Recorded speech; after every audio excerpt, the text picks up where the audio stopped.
buku yang dikarang oleh Graham Cook ya. Ini yang saya bilang memang agak sulit dicerna, sulit bahasanya itu bukan penterjemahnya kayaknya bukan ahli dalam teologi, jadi memang agak berbeda. Jadi saya berusaha untuk mengerti apa yang dimaksud, ya. Cuman saya memang agak kesulitan untuk meringkas, jadi agak panjang-panjang. Ya.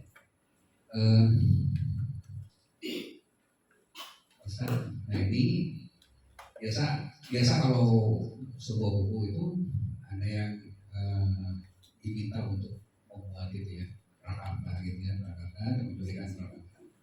Ini temannya juga, ya, dia adalah kalau pengantarnya, sorry tadi yang mengarang adalah dari Goodwell ya, ini si dalam ini yang membuat prakata. Dia bilang ini, buku ini setelah dia baca ya, buku ini akan menjadi pendamping bagi banyak pemimpin yang sedang menempuh perjalanan menuju kerajaan kerohanian yang baru. Dia pengarang buku yang cukup banyak ya, dan 16 buah buku.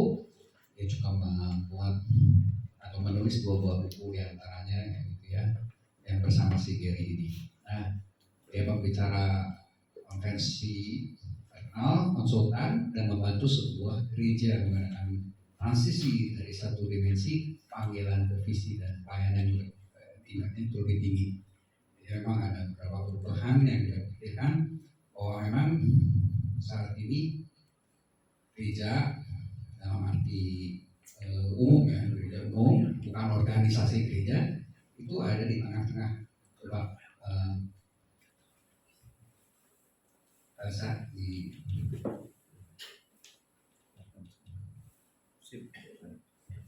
ya. Ini ada, dia bilang gini, ada, kita itu ada di tengah-tengah antara kerajaan Allah dan dunia gereja. Nah,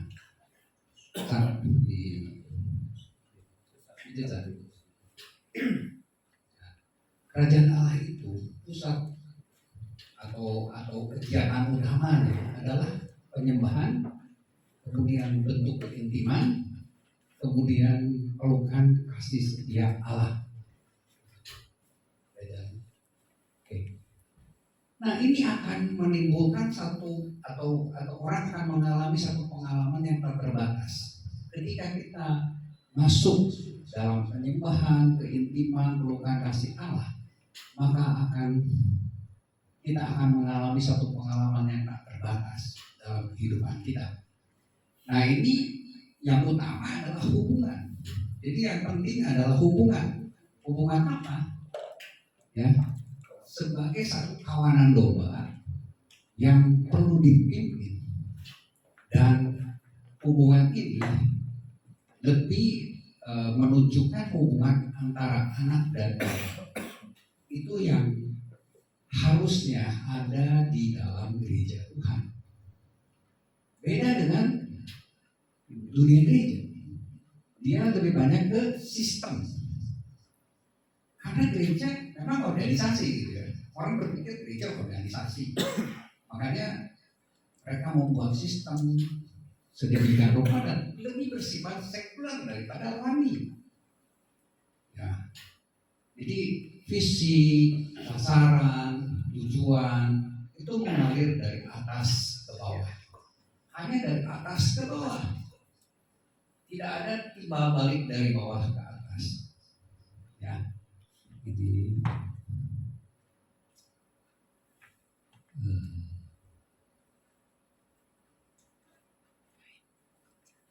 Jadi kalau kita lihat, ya nggak tahu disetuju nggak semua. Nah ini mungkin pembagian kelompok ya, tolong kelompok yang ini pakai cuma berdua. Silakan supaya enak nanti ngobrolnya. Ya kita langsung saja. Apakah bapak-bapak setuju dengan pemikiran si tadi Graham?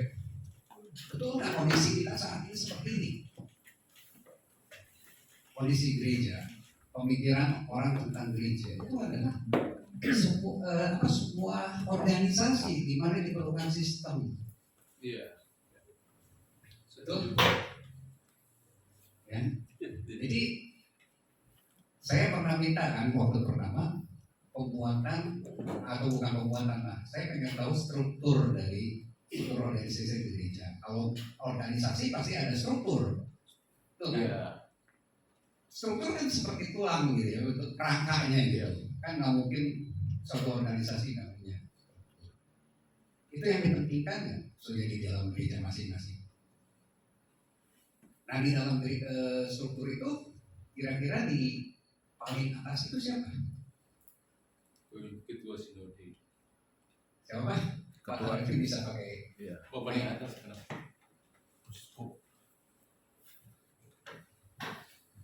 Ya, uskup atau Kalau gambaran di GPS itu paling atas itu kan Yesus ya, baru bawahnya ketua sinode, baru majelis daerah, baru gembala, gitu. Oke, di gereja lokalnya sendiri seperti apa? Di gereja lokal juga ya ada pak struktur lokal masing-masing. Nah itu biasanya yang paling tinggi siapa? Dua wilayah. Ya. Jadi ada juga ketua seksinya begitu ya. Ya masing-masing ya. Yang paling tinggi adalah Gembala. Ya kalau saya pribadi yang paling tinggi kalau kita buatkan di situ Yesus baru gembala. Baru kita bikin ada wakil, ada seksesnya, ada majelisnya gitu. Dan komisi-komisi sampai ke anak gitu. hampir sama semua begitu ya. Jadi Ya. memang sih di dalam ketika saya bikin saya juga pergi sekitar gereja ya begitu. Strukturnya pertama adalah Yesus Kristus, kemudian Kepala gereja. gereja, kemudian ada seksi-seksi lain. Iya. Ya, organisasi. Tapi ada organisasi gereja yang juga membedakan itu. Ada majelis, ada pengurus tersendiri, gitu ya. Kemudian lembalanya tidak memimpin semua, tapi mereka hanya mengurus soal kerohanian, bidang-bidang rohani saja. Ya itu untuk organisasi, mereka punya pengurus tersendiri.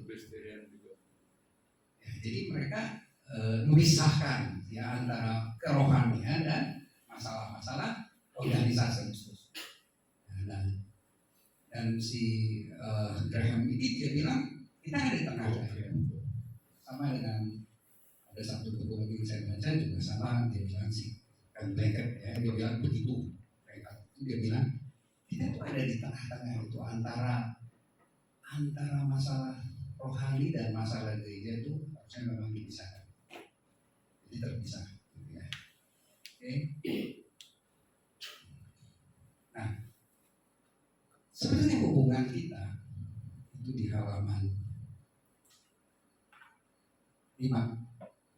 Hubungan kita dengan Bapak kita itu hubungannya itu yang kita sebagai jemaat Tuhan itu sebenarnya baru belajar menjadi putra. Dan kita bertumbuh dalam ketergantungan kita kepada Bapa dan juga saling ketergantungan terhadap satu sama lain gitu ya, jadi satu sama lain. Jadi makanya Paulus bilang kita itu adalah saudara, kita itu sahabat, kita itu adalah anak-anak kasih ya. Ketika lebih muda dia bilang ini anakku yang dilahirkan pada seperti itu, putra dalam iman. Jadi ada nurunin iman, mewariskan iman kepada yang lain. Nah, intinya di dalam perkara ini ya, dia katakan bahwa gereja yang benar itu harus kembali ke hubungan, bukan organisasi. Kalau organisasi yang jadi hal yang penting di dalam satu gereja, maka gereja itu akan sama dengan organisasi lain dan tidak akan sesuai dengan visi yang Tuhan berikan kepada setiap gembala kita. Tuhan mau di dalam kehidupan bergereja kita itu saling menghargai satu sama lain, tidak menganggap bahwa dirinya paling rohani, paling utama, dan Tuhan mau supaya kita mengerti di dalam hidup kita. Ya, buku yang saya baca satu lagi itu yang dia bilang, kalau saya bisa katakan ya, nilai kita tiap manusia itu tidak ada yang 100. Dia ambil Mother Teresa, dia bilang Mother Teresa kamu kasih nilai berapa? 95. Nah nilai penjahat berapa? 5. Dan Tuhan mau di dalam kehidupan bergereja kita mau datang kepada Tuhan dan meminta Tuhan untuk menggenapkan diri kita menjadi 100. Penjahat mungkin digenapkannya harus lebih panjang, tapi setiap orang pasti mempunyai kelemahan masing-masing, dan setiap orang itu ya, harus meminta kepada Tuhan Yesus yang memang datang untuk menyempurnakan kita, untuk memenuhi nilai kita menjadi 100. Ya, bahkan ada satu buku kita itu 0. Sebaik apapun juga kita nilainya 0, nihil. Tapi dengan Tuhan Yesus maka kita akan sempurna, nilai kita 100. Dan Tuhan akan menggunakan setiap orang yang mungkin nilainya 5, 6, 7, 10 itu akan menjadikan kita satu menjadi. Ya, ketika kita mau semuanya berharap pada Tuhan dan menyerahkan segala sesuatunya kepada Tuhan, diri kita akan menjadi 100. Itu yang Tuhan mau. Gereja Tuhan bentuk itu memang untuk saling mengisi satu sama lain. Ya, jadi kebanyakan ya, paradigma kita inilah yang harus dirubah. Paradigma yang salah, bukan fungsional ya, seperti saya pernah bawakan ya, bahwa ada 2 tipe gitu ya. Lihat slide yang ke-8. Ya, di sini ada 2 tipe. Jadi tipe hubungan itu adalah tipe Maria. Tipe fungsional sejati adalah Marta. Dia memikirkan apa yang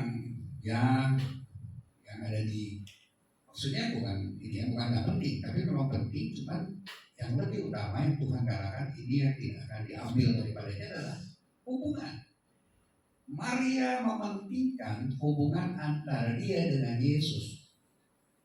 Berbeda dengan Marta, dia sibuk sendiri. Ya, dan Tuhan mau ditambahin. Memang Tuhan, saya lihat juga tidak begitu menyalahkan dia, tapi menyalahkannya karena ngomelnya itu ya, karena ngeluh. Tuhan sangat suka dengan sikap Maria yang menjaga hubungan dia ya, dengan Yesus. Nah, jadi kita harus berkomitmen untuk mengadakan perubahan tersebut ya, sehingga di mata Allah kita benar-benar beroperasi dari tempat yang layak dan sejalan dengan surga. Itu yang Tuhan mau, dan betapa enaknya ketika kita punya hubungan yang baik ya, dengan Tuhan kita, dengan sesama kita. Bukankah suasana surga itu memang sudah turun di situ? Ya. Dan Tuhan mau datang ketika kita diajar doa juga, datanglah kerajaanmu. Ya ciptakanlah itu. Tetapi banyak hamba Tuhan justru menciptakan perbedaan, ada strata di dalam gereja, seolah-olah ada yang lebih rohani, hamba Tuhan, kemudian pelayan-pelayannya dan sebagainya. Dulu memang ya pengertiannya seperti itu. Nah, hal yang lebih di sini kayaknya nggak pas gitu ya gereja saat ini untuk kembali kepada apa yang Tuhan mau, yaitu soal membina hubungan ini justru kita kalah dengan dunia sekuler. Sekarang organisasi-organisasi di dalam pekerjaan justru mereka melebur diri. Ya. Bukan sebagai pimpinan saja, sebagai pemilik itu melebur diri dengan karyawannya untuk menciptakan atau mencapai sasaran organisasi lebih baik, dan mereka lebih cepat berubah, berbeda dengan gereja. Itu kondisi yang saat ini terjadi ya. Banyak sekali hamba Tuhan tetap mempertahankan bahwa dirinya adalah yang paling dekat dengan Tuhan. Semua jemaat harus tunduk, harus taat. Ya, setuju kan? Apakah itu masih harus dipertahankan gitu dalam kondisi ini? Gereja sudah ketinggalan oleh orang-orang yang memang yang terjun memang di dalam dunia usaha. Mereka mengambil kepemimpinan hamba itu lebih cepat, mengadopsinya lebih cepat daripada gereja. Terus ya, itu nggak Pak? Gimana Pak? Boleh lah. Ya, jadi buku ini mengingatkan kita supaya kita ya mulailah berubah, jangan kalahlah sama pemilik-pemilik ya perusahaan yang memang kita lihat akhirnya merusak. Banyak sekali diadakan outbound dan turun, ya pemimpinnya turun. Saya terkesan salah satu pemimpin atau direktur lah ya. Waktu itu jadi direktur di tempat saya kerja. Saya kaget ketika dia ngadain acara di waktu itu ke Pangandaran. Dan dia taat kepada orang yang ditunjuk ketua panitia. Dia dikasih satu ya dipesankan satu hotel yang bagus. Dia bilang, "Nggak mau saya sama-sama kalian." Tapi kan sudah disewa, jadi akhirnya mau, tapi diajaklah kita ke sana untuk sama-sama. Kemudian yang saya kaget ketika permainan, ya beliau mau lari-lari ke laut ngambil air gitu ya, nampung air dan sebagainya. Kemudian saya pikir permainan, nyedot itu tahu ke kacang, pindahin kacang dengan sedotan ke piring-piring ini. Dia mau, luar biasa. Kemudian ketika diajak kita makan, ya, saya lihat anak buah saya iseng ngambil air gitu ya, pura-pura mau nyicil tapi nggak jadi gitu ya, karena iseng. Tahunya dia sendiri, ya ambil, padahal dia banyak. Jadi pendekatannya luar biasa. Saya lihat orang yang luar biasa, dan memang dia adalah aktivis gereja, salah satu gereja yang besar. Dia adalah seorang yang ya muda lah, yang muda yang luar biasa. Gereja itu cukup ya di Bandung ya cukup terkenal, memang banyak orang tekstil di situ ya. Nah, kalau saudara kita pasti tahu gereja itu cukup besar. Dan dia menjadi seorang yang ngurus gereja yang benar-benar luar biasa dalam kesibukannya. Dia mau datang, dia periksa bangunan. Dia terjun langsung. Tapi di samping itu dia juga mau jadi seorang yang waktu itu jadi satu anak kecil ya. Wah, serius. Ketika kita ada janji makan dengan dia juga berusaha untuk memenuhi janjinya. Dia datang pada dia dan bilang saya mau ke gereja. Jadi dia hanya datang, saya hello, dia bilang sorry saya mau ke gereja.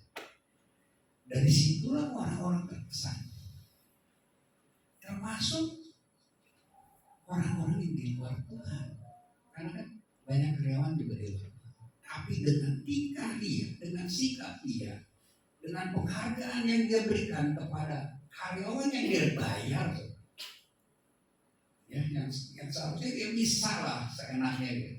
Tapi dia perlakukan seperti itu. Semua orang memuji luar biasa. Sampai saat ini saya terkesan, dan itu terjadi di tahun 96 89, 90, ya 90, enggak 94. Dan saya masih ingat itu. Saya sangat terkesan sekali sama beliau, luar biasa. Ya, jadi dia tidak mau diutamakan, tapi dia benar-benar menjadi seorang pelayan. Dan bukan orang yang ecek, memang dia jago, bisnis dia jago. Tapi apa yang dia terapkan, itulah yang Tuhan minta dalam kehidupan bergereja semuanya. Dan dia perlakukan orang-orang karyawan itu adalah sebagai sesama yang harus mengerti kasih Tuhan di dalam kehidupan. Ya, dan dia tunjukkan itu, dia mengasihi setiap karyawan. Dan sekarang pun masih, ya sekarang sudah anaknya yang muda kelas, ya. Oke. Jadi itu Prakarta, ya, dan ini sih terlalu banyak, ada sampai 30 lebih jadi, ya. Jadi janganlah kita membatasi karya Tuhan dengan sistem-sistem yang dibentuk, yang kita bentuk menurut apa yang kita mau. Memang yang dipegang adalah satu ayat, apa? Segala sesuatunya harus berjalan secara teratur. Ada ya kayak gitu ya. Itu yang dipegang. Jadi harus teratur, harus gini, harus gitu, harus segala macam. Tapi itulah yang membatasi karya Tuhan di dalam kehidupan setiap jemaat.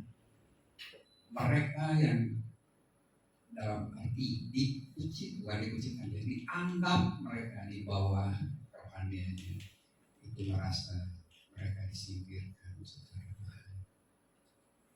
Ya, Tuhan tidak mau sekali. Jadi kita harus mendefinisikan ulang kepemimpinan dalam konteks mengutamakan hubungan dan dalam paradoks yang mengutamakan hubungan dan fungsinya. Ya, jadi kita harus keluar dari paradigma yang salah seperti ini supaya visi Tuhan bagi gerejanya boleh terjadi. Bisa saudara? Tadi bilang susah ya. Memang perubahan itu nanti memerlukan waktu yang cukup banyak. Yang disebut kemungkinan transformation. Bukunya beda di sini. Jadi itu memang penting untuk kita terapkan dalam kehidupan kita. Ya supaya kita juga boleh mengembangkan kerajaan Allah seperti yang Tuhan mau. Justru seringkali tindakan-tindakan yang dilakukan oleh pemimpin gereja banyak membuat orang melihat kita nggak perlu ke gereja, ya memikir seperti itu. Oke, pendahuluan ini pendahuluan dari si Gary, ya.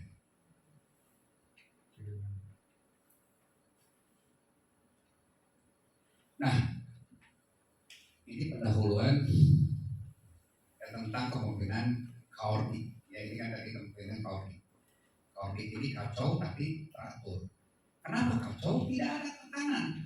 Tidak ada di alam ini adalah pemimpin nomor satu, terus ada lagi divisi apa, kebagian kepala bagian, kepala departemen dan sebagainya, tidak ada. Tapi inilah yang Tuhan terapkan dalam kepemimpinannya, dalam Tuhan Yesus datang ke dunia ini dia terapkan kepemimpinan seperti itu. Ya. Kita tahu Tuhan Yesus tidak membuat struktur, walaupun memang ada orang-orang terdekatnya, tapi dia tidak mengangkat misalnya terus jabatannya apa. Hanya satu ya kalau nggak salah, jabatan yang punya jabatan Judas Iskariot, ya sebagai bendahara. Ya karena Tuhan mengerti ini harus dipisahkan, nggak mungkin duitnya kemana-mana. Cuma saya kemarin berpikir, saudara, karena berpikirnya siapa yang ngasih duit ya? Pelayanan Tuhan itu dibiayai siapa sebenarnya? Oh ada seorang perempuan Pak, Iya. Pak namanya Salome. Itu perempuan anak istri dari seorang bupati yang kaya, dia selalu mensuplai. Ya, saya kemarin iya, apakah cuma Salome? Kalimatnya Cuman bukan yang tertulis di Alkitab itu ada satu itu yang Iya. Mungkin Itu banyak dinyatakan jelas dari Alkitab. Iya. Dia tapi yang lebih jelas itu perempuan Salome Ya, itu. pelayan Iya. Tuhan Yesus. Ada satu nama itu, tapi kalimatnya kan lebih ke perempuan-perempuan. Iya, ada yang Jadi banyak. tidak hanya satu, karena Lebih. orang-orang Yunani atau Romawi yang punya jabatan di Palestina itu, mereka kan punya kesibukan itu. Jadi suaminya kerja, mereka itu justru tertarik dengan pengajaran Yesus. Jadi semua ada, memang nggak diungkapkan, bukan berarti nggak ada seperti kepemimpinan itu tadi. Bukan berarti nggak ada strukturnya, sudah ada struktur, tapi tidak ditonjolkan gitu. Ya. Kok ini hanya komentarin sedikit. Tapi jelas, itu hanya bendahara ya. Struktur lainnya apa coba? Karena apa ya, saya pikir itu struktur kemudian ya. Jadi ketika apa namanya kan gereja itu kadang bertumbuh kan. Jadi awal kan seperti Petrus itu mereka akui pemimpin. Ya kan, dia selalu jadi juru bicara. Nggak memang langsung ada mandat, tapi ketika Yesus artinya ketika Yesus itu mengatakan aku akan mendirikan jemaatku, itu sudah dalam bentuk organisasi dari kalimat eklesia itu gitu. Jadi tidak bisa dilepaskan gereja itu dari organisasi. Jadi saya pikir kenapa mereka mempertahankan aliran-aliran yang utama, karena memang ada ayat-ayat yang bisa dipungkiri. Dan kenapa di hakim-hakim itu lebih bobrok dibanding kerajaan? Kenapa kalimatnya? Karena semua orang benar menurut pemikirannya sendiri. Nggak ada satu otoritas yang harus begitu. Makanya harus ada raja. Jadi saya pikir ada perkembangan. Jadi kita juga jangan jadi anti organisasi. Menurut saya seperti itu ya. Kalau kita berkaca organisasi dunia ya kan, ada apa? Tetap ada untung ruginya, ada perhitungan-perhitungan di situ. Walaupun ada pemimpin yang sepertinya begitu rendah hati segala macam, saya pikir ya tetap ada nilai-nilai lain yang mendorong itu gitu ya. Jadi kekristenan itu tidak bisa dilepaskan. Hanya memang yang memotivasi itu yang perlu dibenerin gitu. Memotivasi sebagai pemimpin, apa motivasinya apa di sana, saya pikir itu. Jadi bukan kita jadi anti semau-mau kita. Saya termasuk yang juga bukan belajar hanya satu gereja saja lah gitu ya. Dan bangkitnya kaum Aum ini juga muncul banyak gereja-gereja yang kurang berakar, dalam artian begitu. Karena dari bawah, dari pengalaman lapangan diterapkan ke gereja. Kalau mereka ini kan dari atas, dari Alkitab, dari firman Allah diterapkan ke dunia ini. Walaupun penerimaan manusia hari ini kan ego yang ya kan udah Tuhan katakan kan, kasih manusia makin dingin, makin banyak susah diatur dan seterusnya. Saya pikir itu masalahnya di situ. Maksudnya gini, apakah memang di dalam ketika Tuhan Yesus datang itu memang ada struktur? Kebiasaan Alkitab itu kebiasaan ini ya. Jadi ketika orang yang pendengar itu tahu, nggak perlu disebutkan gitu.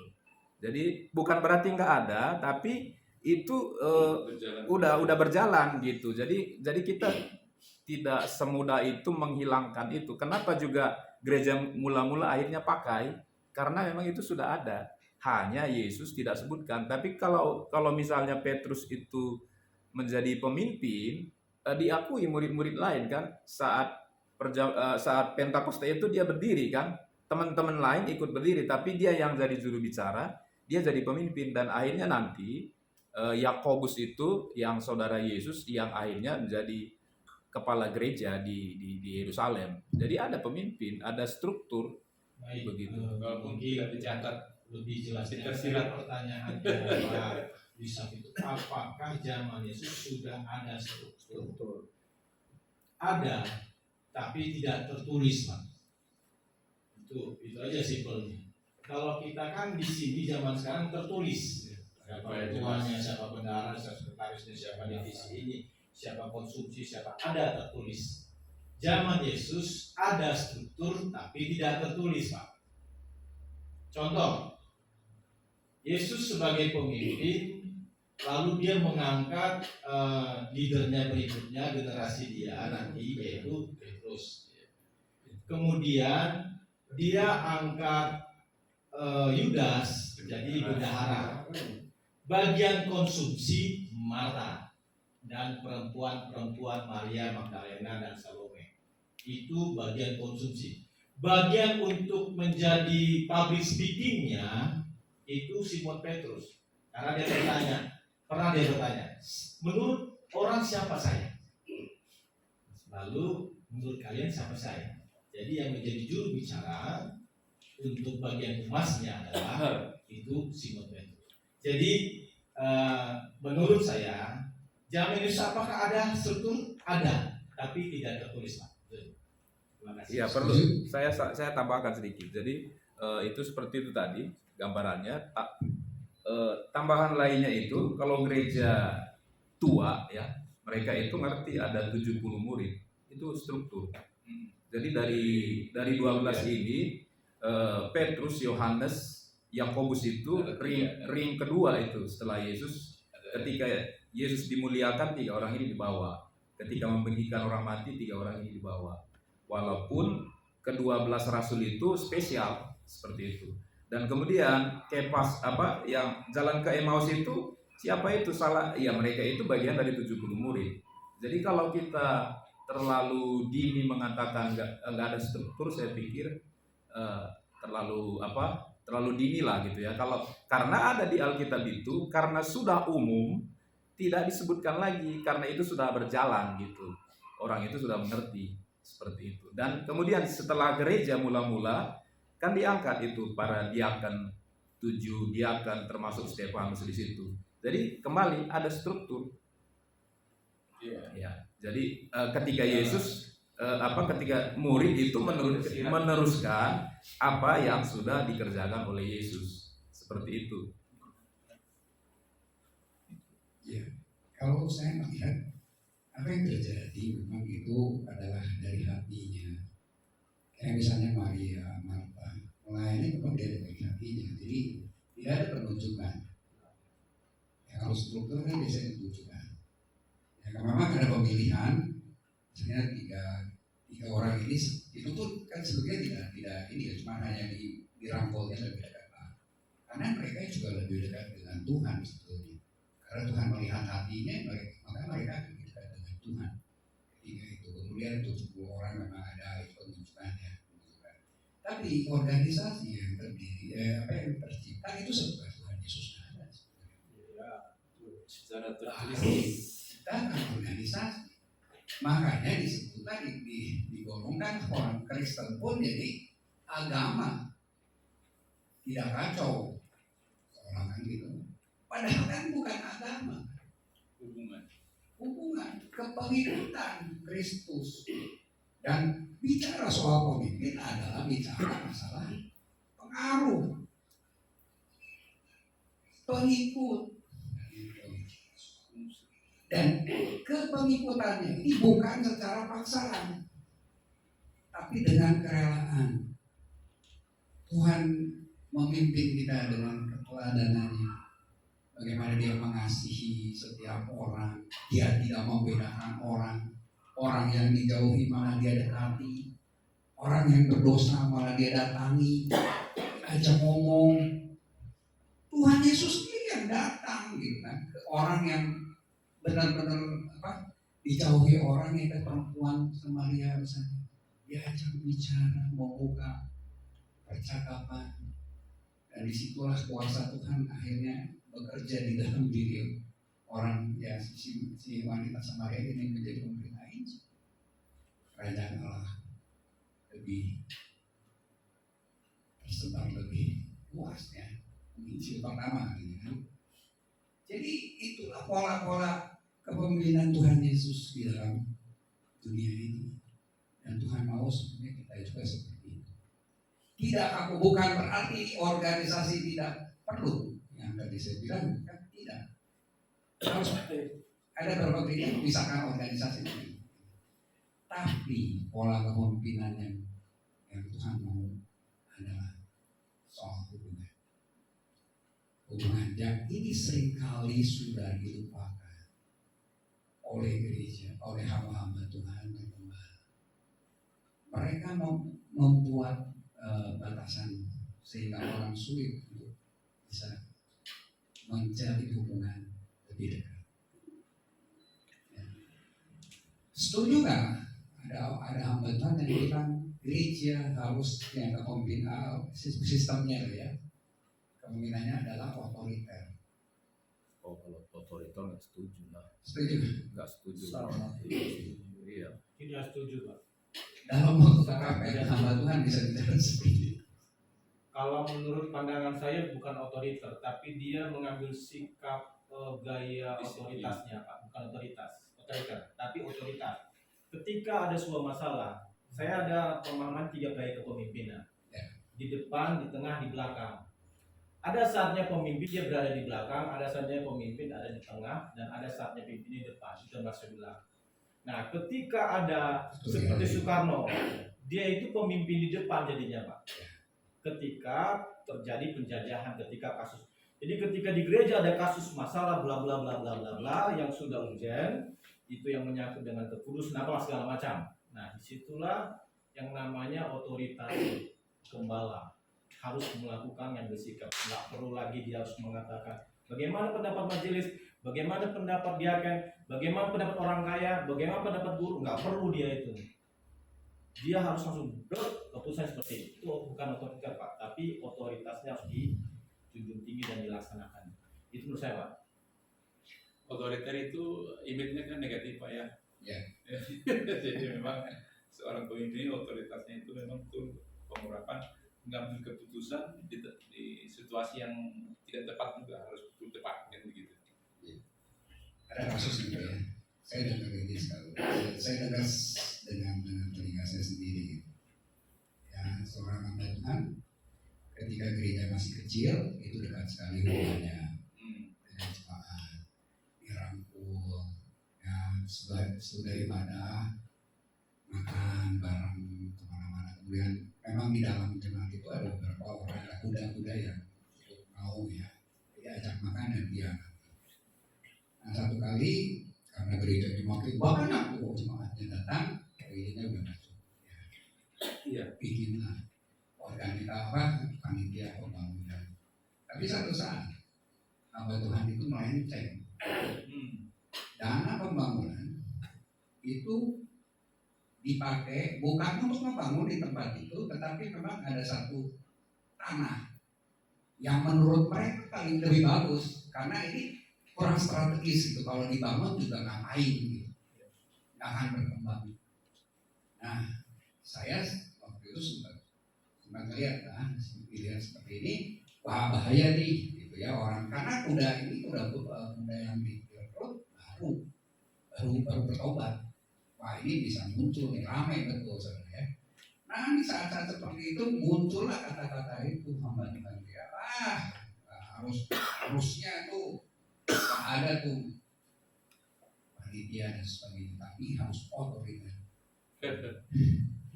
Kemungkinan Kristen otoriter. Ya itu butuhnya organisasi, Pak. Jadi nggak bisa diputuskan oleh keputusan satu orang.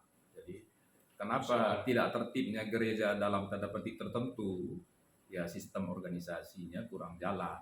Jadi kalau ada sistem, ada ADRT, ya berpatokan ke situ, jangan kepada satu orang dan beberapa orang. Jadi saya Ada pikir itu. dampaknya setelah itu, Ya. Pak. Jemaatnya menyusut. Jemaatnya berkurang. Memang gerejanya jadi bagus, tapi jemaatnya makin lama makin berkurang. Ya dengan peristiwa itu. Tapi Jadi, sorry sedikit saya bisa tambahkan, kondisi seperti itu memang bisa menjadi satu evaluasi buat kita. Kenapa kondisi itu bisa merubah seseorang? Saya ambil satu contoh. Dalam pelayanan saya, ini hampir tidak jauh berbeda dengan apa yang baru disampaikan oleh pembicara. Dalam pelayanan saya, ketika saya memulai dalam satu perintisan itu, dengan jumlah jemaat yang dihitung dengan jari sebelah, tangan sebelah, itu setiap kali saya mendoakan setelah ibadah, itu saya masih bisa sebutkan satu persatu. Itu saya pertahankan sekian lama. Tetapi puji Tuhan sampai sekarang adalah jemaat 30-40 orang yang aktif, maka kondisi itu merubah. Kenapa? Lebih baik saya tidak lagi menyebutkan nama-nama seseorang daripada saya sebutkan kemudian yang lain kita lewatkan. Ada yang kelupaan. Ya, kita lewatkan. Saya ambil satu contoh. Salah satu jemaat, dia cukup jeli. Kami punya grup di dalam satu pelayanan dan setiap pagi saya memberikan satu perenungan singkat. Dan saya melompatkan ucapan Tuhan memberkati ibu ini. Dia bilang, kok Pak Pendeta tidak doa apa? Kok Pak Pendeta tidak memberkati saya? Itu tidak disengaja. Tapi jemaat cukup teliti. Nah, itu jadi bahan evaluasi apa yang lebih baik lagi. Misalkan yang awalnya saya masih bisa mendoakan satu persatu, tetapi dengan bertambahnya jumlah, mau tidak mau atau kondisi yang ada, kita harus lebih berhikmat. Jangan sampai ada yang terlewatkan itu tadi. Lebih baik kita berdoa secara umum. Itu. Kalau boleh juga saya tambahkan kayak tadi, memang betul Pak Gultom katakan tentang sistem atau struktur itu memang di dalam Alkitab itu memang tidak tertulis. Tetapi kalau toh kita lihat dituliskan itu tuh sebetulnya ada. Ya, tapi tidak tertulis. Kemudian prakteknya di gereja yang ada itu harus ada. Kenapa? Kalau itu tidak ada, maka maka kondisi yang ada itu akan jadi kacau balau. Saya ambil satu contoh yang lagi berkembang sekarang. Saya sedikit ambil satu contoh.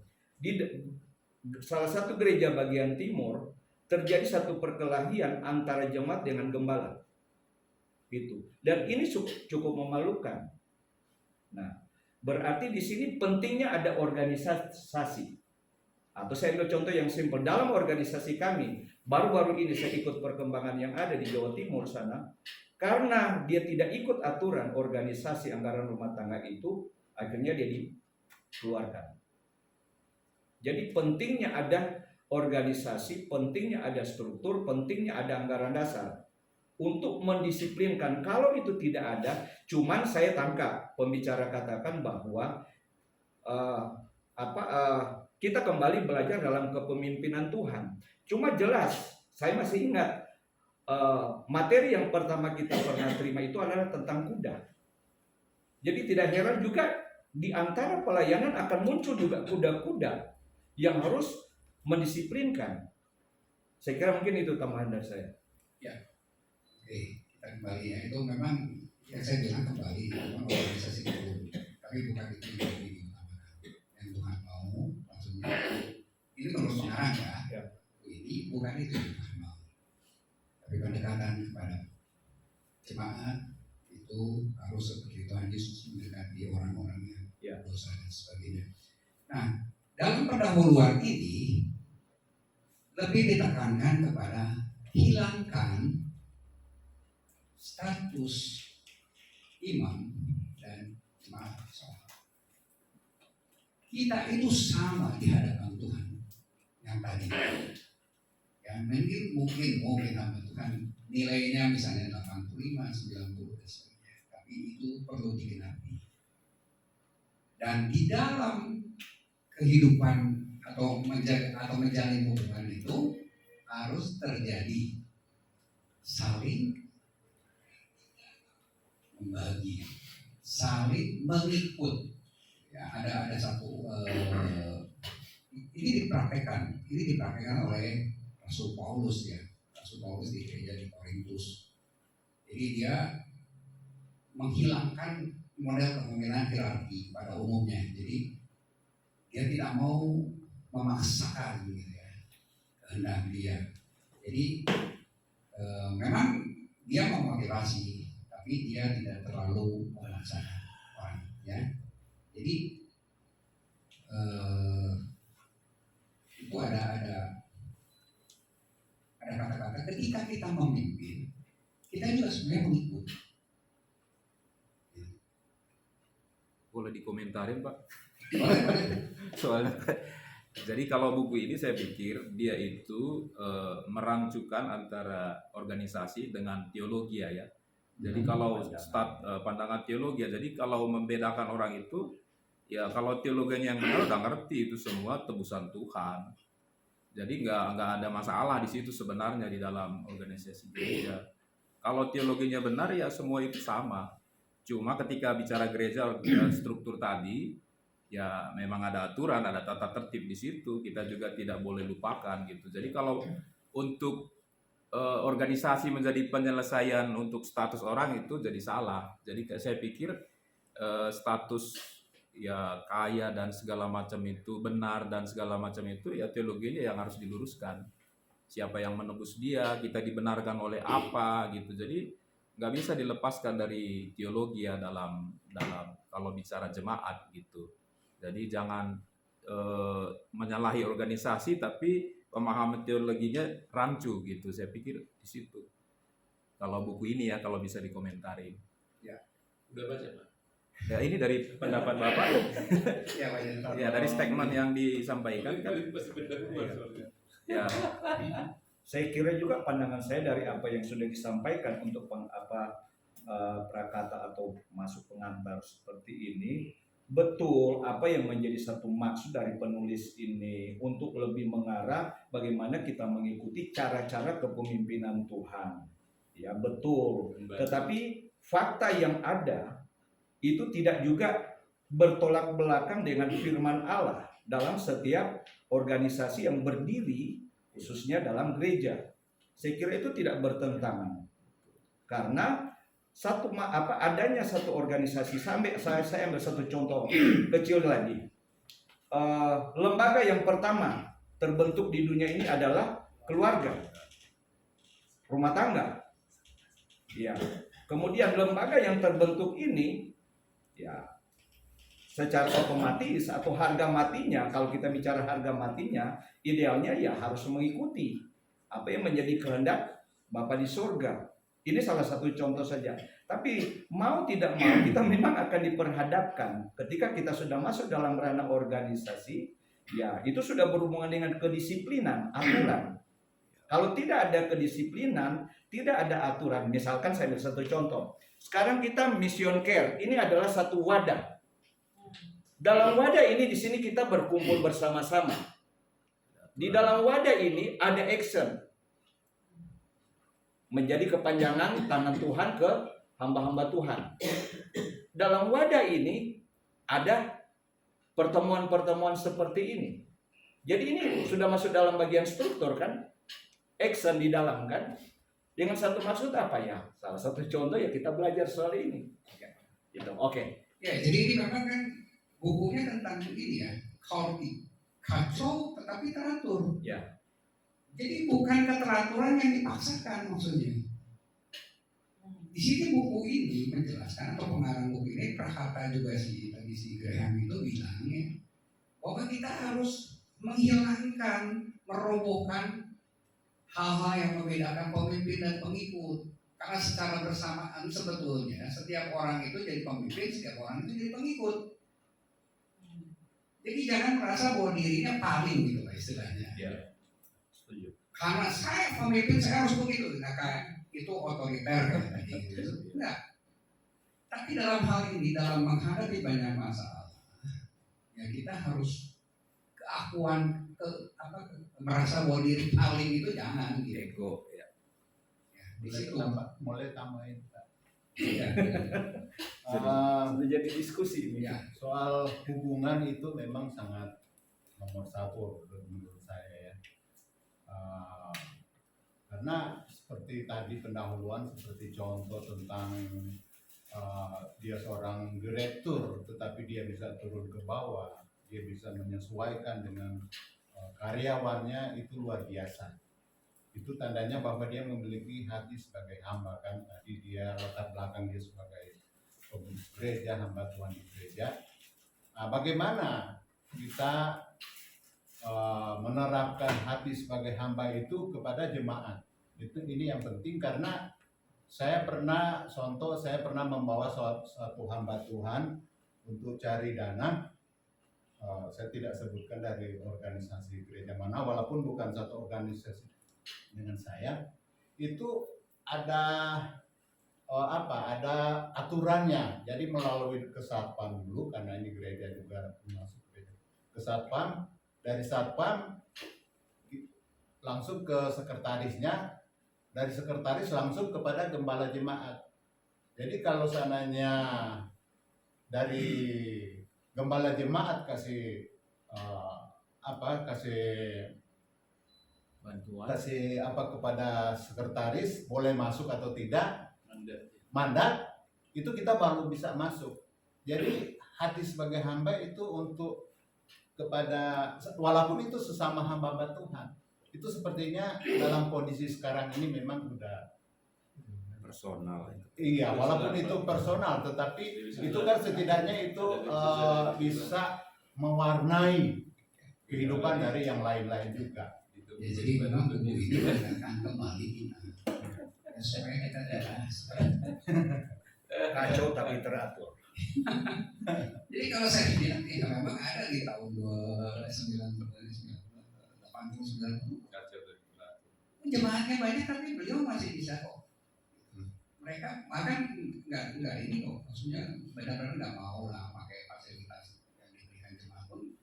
Mereka dia memang pikir gimana dan masih bisa datang ke masing-masing jemaat yang saya sempat ngomong kan. Pada datang ke mami saya malah ngasih persembahan. Ini luar biasa gitu ya. Ada dua amat Tuhan yang seperti itu yang saya lihat datang ke orang tua saya, ke orang-orang yang membutuhkan. Jadi tidak perlu maksudnya yang tadi ya pakai satu kita juga nggak tahu lah, memang akhirnya setelah besar jadi terkenal ya, mungkin juga ada rasa ketakutan yang makanya ya takut orangnya bisa saja kan orang jahat yang tiba-tiba datang jadi dilindungi dan sebagainya. Itulah apa ya,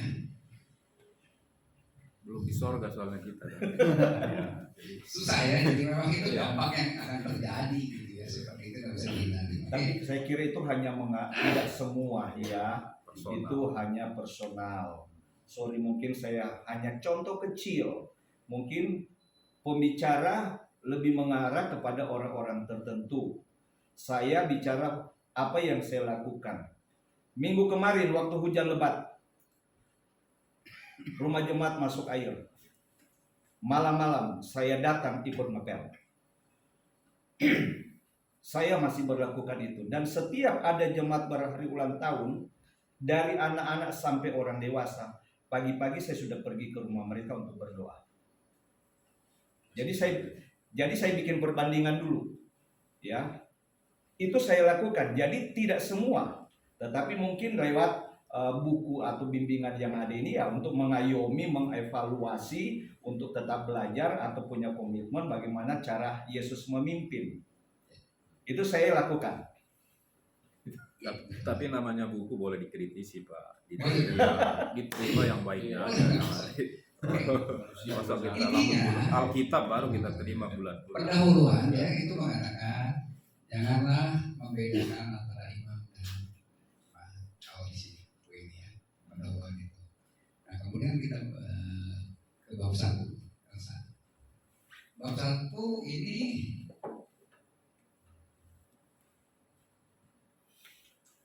ini saya melihat sebagai satu yang membicarakan masalah bukti. Ya, kalau saya lihat. Jadi kita sebenarnya sudah bahas ini sebetulnya. Nah, ini dia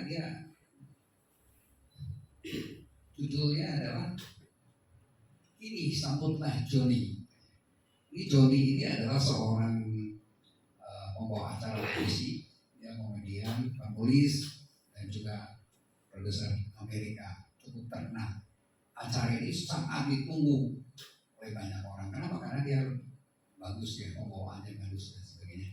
Dan ini dia samakan dengan hamba Tuhan saat di Amerika itu kali ini ya. Jadi semua kebanyakan itu di gereja itu ditujukan hanya kepada satu orang, itu hamba Tuhan yang sedang berkorban. Ya, buku ini ya menjelaskan bab 1-nya seperti ini. Itulah yang terjadi di gereja-gereja di mana semua acara itu ya titik pentingnya itu seolah-olah adalah pembicara. Semua mengarah ke pembicara yang seperti si Joni, pusat perhatian. Jadi sudah bukan lagi ke Tuhan Yesus. Yang menurut buku ini, kebanyakan gereja seperti itu. Membuat satu pertunjukan dengan segala biaya, sumber daya semua itu hanya untuk disediakan untuk seorang yang bicara setengah jam. Dan semua jemaat itu harus memusatkan perhatiannya bukan pada firman, pada gembala ini. Dan ini bisa membawa, bukan gembala ya, pembicara ini bisa membawa pembicara ini ya tampil luar biasa, memperhatikan hanya penampilan saja. Dari mulai belajar cara bicara, orator ulung, supaya menjadi orator ulung dan sebagainya, nggak salah sebetulnya. Tapi jadi pusat jadi menyimpang. Iya. Ya, itu menurut buku ini. Ya, jadi pertunjukan, ibadah adalah pertunjukan, mimbar adalah panggung. Itu yang dia ini ya. Jadi dan kebanyakan gitu, pemimpin gereja itu hanya memikirkan bagaimana satu acara di gereja hanya satu minggu sekali itu bisa berjalan sukses. Segala dia dikeluarkan untuk itu. Ya termasuk di peralatan. Saya suka peralatan ya. Saya beli mie dan sebagainya saya juga suka. Saya suka gereja jadi rapi, bersih, segala macam saya suka. Tetapi perhatiannya kalau hanya ke sini.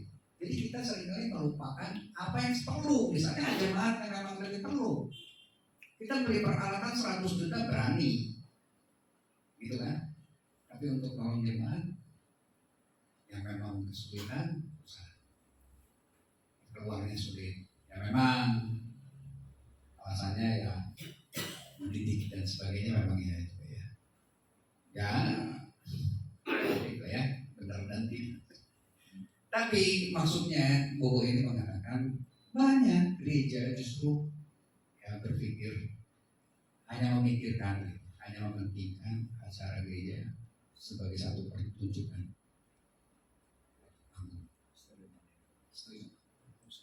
Orang Protestan akan komplain itu, Pak. Jadi saya pikir ketika gereja itu di sana ada pendalaman Alkitab, ada bimbingan. Jadi pusatnya nggak satu orang karena dia mengerti Alkitab. Si pendengar itu bisa mengkritisi, artinya dia nggak bulat-bulat terima khotbah itu gereja tertentu ya. Jadi ya kecuali kalibernya sudah, tapi tetap aja bahwa tidak untuk gereja tertentu tidak berfokus kepada satu orang. Itu memang kadang di kalangan kita. Kenapa? Karena juga ya bukan salah si pendetanya juga ya. Kadang jemaat itu juga senang yang humor, senang yang indah, lalu senang, bukan berarti nggak perlu mujizat ya, termasuk senang yang begitu. Ketika itu nggak ada, dia cari yang lain gitu. Jadi saya pikir itu timbal balik karena di pasar itu yang laku, si pembicara ngerti pasar, jadi itu yang dijual gitu. Saya pikir kalau gereja yang benar nggak begitu, ada pendidikan di sana. Ya. Jadi ini gereja yang seperti itu, Ya. ikut selera pasar gitu ya. Gitu. Ya susah juga sih. Susah juga memang selera pasarnya begitu. Apa tuh kan yang disukai adalah yang suka guyon ya, kan? Penampilannya wah gitu ya. Karena kalau nggak berpenampilan wah nggak diberkati kok. Penampilannya juga Kurang doa. kurang doa. Gitu. Tapi balik juga gitu dari batuan kadang-kadang. Terlalu rapi, terlalu apa, duniawi. Ada hamba yang dimintai bantuan kan ngomongnya gampang ya, doa ya, doa itu. Kalau sorry, ada yang ngomong ke saya gitu, ya hamba Tuhan mah gampang, aku rumah saya bocor besok tidak ada yang ngirim saudara. Dia bilang kalau saya ngomong gitu ke hamba Tuhan, kamu doa dong.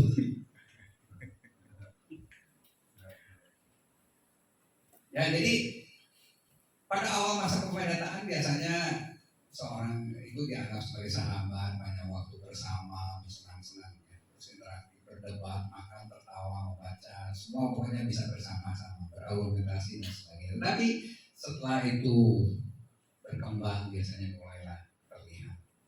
Nah ini buku ini mengingatkan kita untuk tidak seperti itu. Kembali, ya. Seperti Tuhan Yesus tetap sampai akhir dia masih sederhana. Ya, itu. Jadi banyak hanya untuk 20 menit di situ dikatakan semua diarahkan ke satu fokus. Padahal kehidupan kerohanian itu sepanjang hidup. Ya. Oke, bab 2.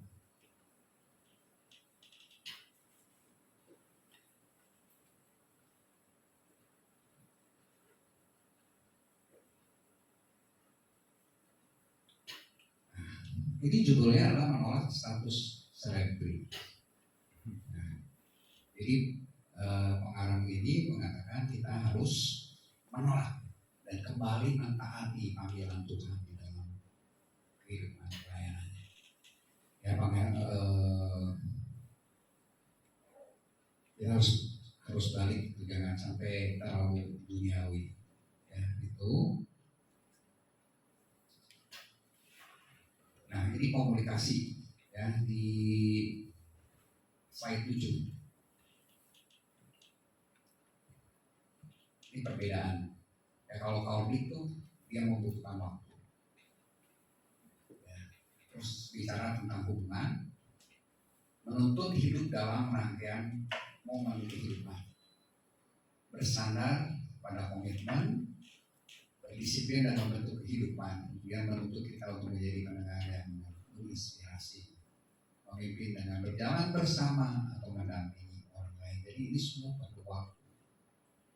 Gak bisa gitu. Hanya untuk khotbah beres sudah seolah gak ada terusannya ya. Terserah masing-masing gitu. Itu enggak. Tapi berjalan bersama. Ya, kalau pimpinan institusional yang membutuhkan teks, terus riset, bicara dan sebagainya. Ya, ini memang untuk mengembangkan organisasi seperti itu. Jadi berbeda. Kita itu bukan mengembangkan organisasi. Kita itu harusnya mengembangkan orang. Bertumbuh bersama. Jadi perlu saling menghormati, tetap rendah hati, tidak menganggap bahwa dirinya paling. Ini yang bab 2. Bab 3.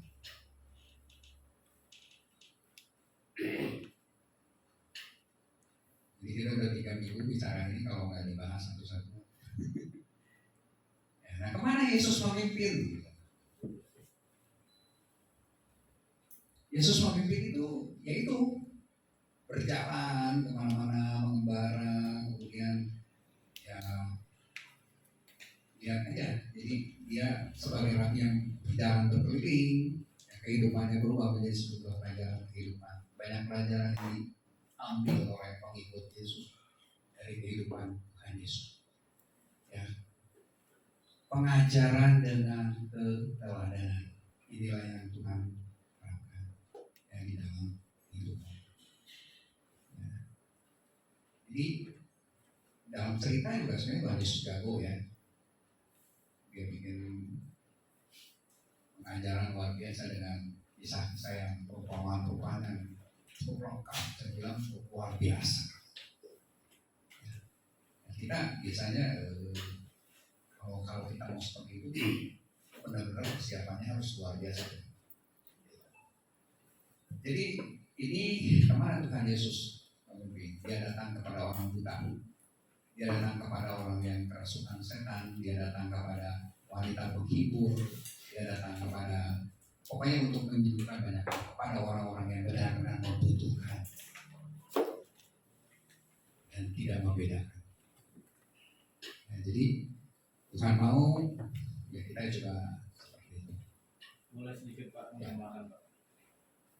Kalau Bapak bilang barusan kemana Yesus seolah memimpin, jadi seolah-olah nggak terarah ini kepemimpinannya, ya kan? Seolah-olah ini. Nah, Tapi kalau kita baca kitab Matius, Markus, Lukas, itu ada saat-saat tertentu Yesus mengajar. Matius pasal 5 sampai pasal 7. Dia melakukan pengajaran, walaupun dalam bentuk khotbah. Kemudian di Matius pasal 24, Matius pasal 20-an ke atas, dia mengajarkan tentang kerajaan Allah. Kerajaan Allah seperti ini. Kemudian dia mengajarkan tentang akhir zaman.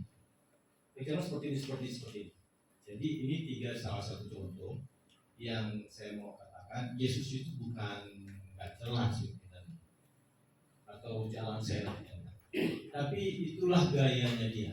Ada saatnya dia berjalan bersama-sama sambil mendoakan orang lalu sembuh. Ada saat-saatnya dia memberikan pengajaran-pengajaran, bisa secara umum, bisa secara pribadi tentang penabur, gitu Pak. Jadi menurut saya kita tidak menyoroti kepemimpinan Yesus dalam satu sudut pandang. Tapi ada sebenarnya kita pakai Matius, Markus, Lukas, di Matius juga ada dibelah-belah. Itu anda saya Saya menangkap apa yang dikarang oleh buku ini. Yang maksud pengarang buku ini. Dia mengatakan bahwa Tuhan Yesus itu datang kepada yang orang-orang khusus yang membutuhkan, dan inilah yang berdampak lebih besar. Memang Tuhan Yesus mengajar banyak orang,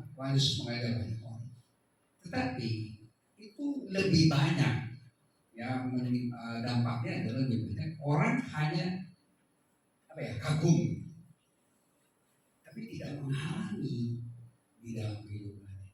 Makanya ketika ada masalah, mereka lebih cepat keluar, lebih cepat kabur. Itu yang saya tangkap di sini.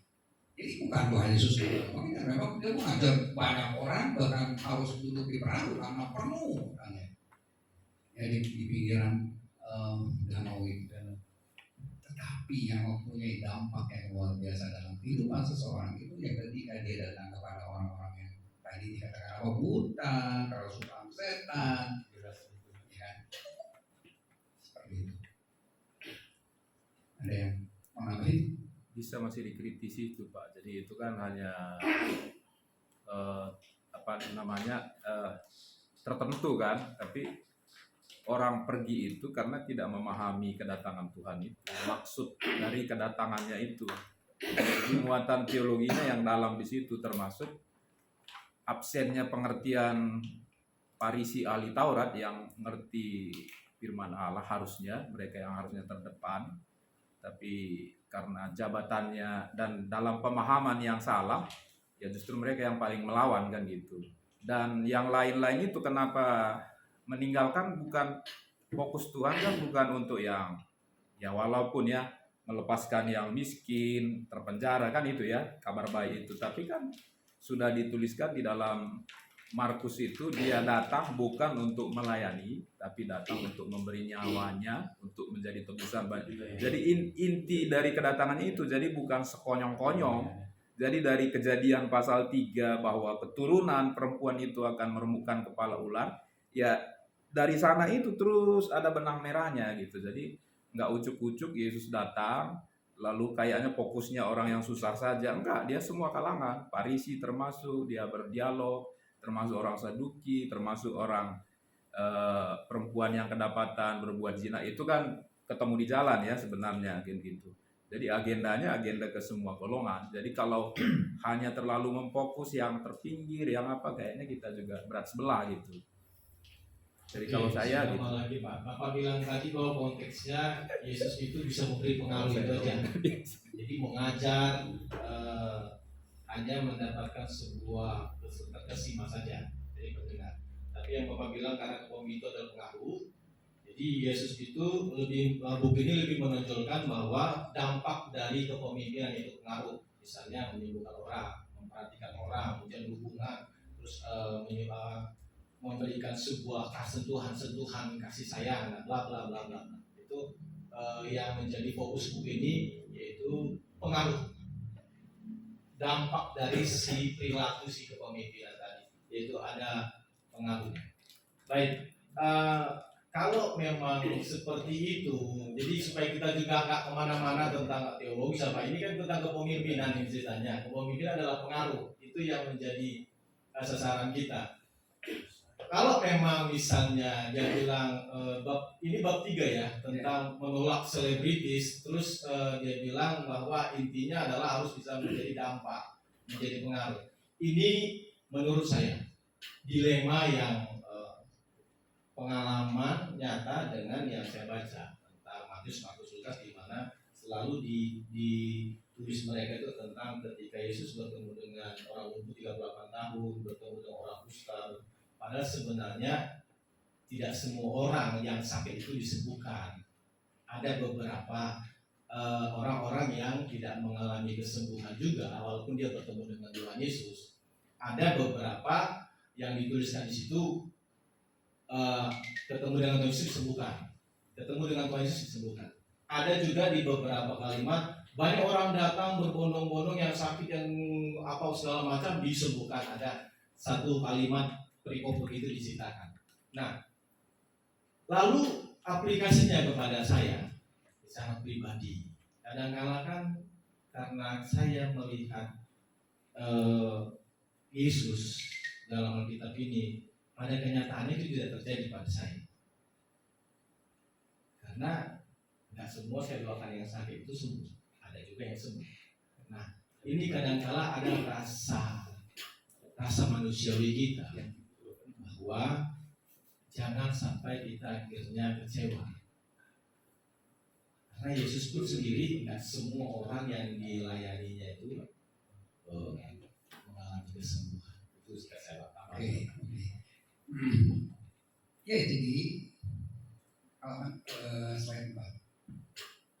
Jadi pengarang ini menekankan sebetulnya gimana sih semua momen pembelajaran yang terjadi bukan di kelas, bukan di koridor sekolah, bukan di aula yang besar-besar, maksudnya bukan ketika dia bicara di depan banyak orang, tapi ketika dia menyentuh setiap orang yang membutuhkan. Bahkan untuk itu dia pilih 12 orang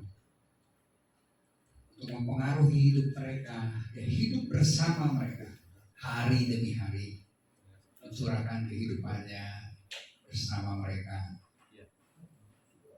Dan apa yang dihasilkan jadi 12 rasul. Itu Kan asik Pak. ya. Jadi Tuhan tidak, maksudnya dapat tidak melupakan orang banyak gitu ya. Dia kayak serius mungkin gitu kan, ya memang kemana-mana dia diikuti kok, kejar-kejar, tapi dalam pengajarannya yang lebih berdampak itu dalam ketika dia menyentuh setiap orang. Itu penekanan si Giri. nah, ya, Yesus adalah manusia domba. Jadi teladannya Yesus itulah gembala yang baik, gembala yang agung, di mana dia lebih banyak bergaul dengan domba. Dia tidak memisahkan diri yang seperti tadi itu membuat struktur yang tadi gitu kan. Saya adalah pemimpin, saya harus lebih dihormati, jadi dia jaga ya, kayak jadi dia jaga ini segala macam, dia jaga jarak dan sebagainya. Tidak. Tetapi dia hidup bersama mereka, bergaul bersama mereka, berbicara, makan bersama, berpelukan bersama. Ya, oke. Ini jam 11. Iya, Setengah 11. Sudah lewat Pak. Sudah bonus. Oke. Masih bab 3 ada 14 bab ya. Jadi sebetulnya saya sudah bicara secara garis besar seperti itu sudah ya. Beberapa bulan, cuma ini kan saya coba uraikan sedikit di sini. Mohon maaf pembicara, kita bersyukur dengan bahan-bahan yang ada. Kalau boleh, bahkan ada saran, goalnya kita itu, goalnya. Jadi dari semua apa yang misalkan kita sudah terima ini, apa goalnya? Mohon maaf, bicara tentang kepemimpinan itu. mungkin dapat satu gambaran ke kita supaya lebih merangsang kita ke depan.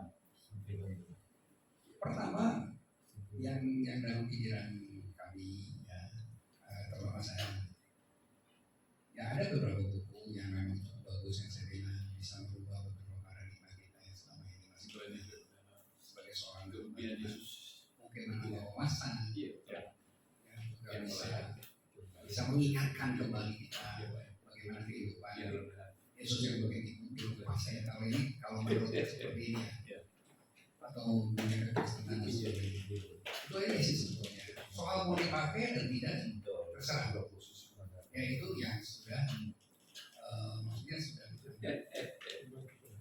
ungkapkan, ini bukan satu pasal untuk diterapkan, tidak, tapi menambah wawasan atau masukan lah mungkin bisa dipakai di dalam pelayanan, mengingatkan kita mungkin kalau sudah sedikit melenceng dan sebagainya.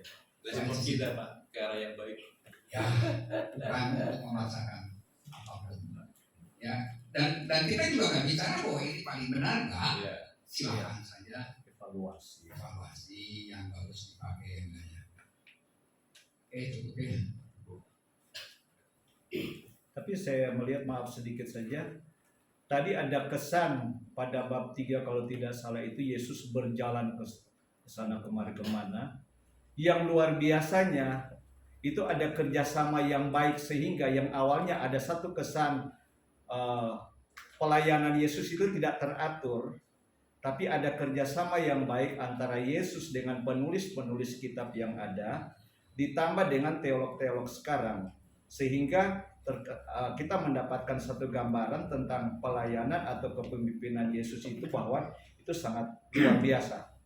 Jadi adanya kerjasama antara Yesus dengan murid-murid atau penulis-penulis kitab, ditambah dengan teolog-teolog yang ada di hari-hari ini. Gitu, termasuk pembicara, termasuk pembicara di depan. Semua karya Roh Kudus.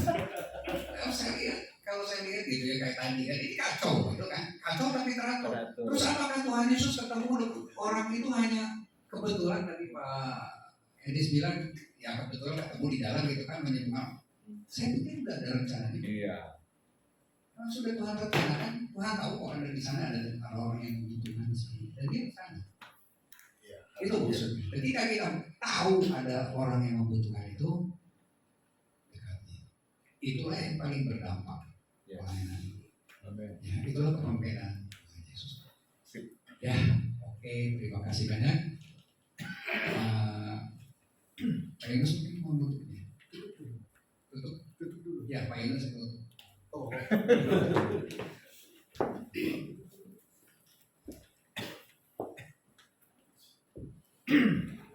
Ya, terima kasih untuk acara hari ini. Ini penutup ya di tahun 2024. Ya. Setelah itu kita akan ketemu lagi nanti di 2025.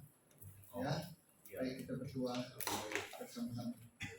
Tuhan Yesus, terima kasih untuk acara bedah buku pada siang hari ini. Kiranya apa yang menjadi tujuan dari bedah buku ini, yaitu memperkaya pengetahuan kami agar kami bisa melayani lebih baik lagi daripada yang waktu yang lalu. Terima kasih buat Pak Yusak yang sudah membedah buku yang ada hari ini. Biar kiranya Tuhan memberkati dia, memperluas kembali pengetahuannya, sehingga dia bisa membagikan apa yang baik bagi kami semua. Terima kasih Bapak, dalam nama Tuhan Yesus Kristus kami berdoa dan mengucap syukur. Haleluya. Amin. Tuhan.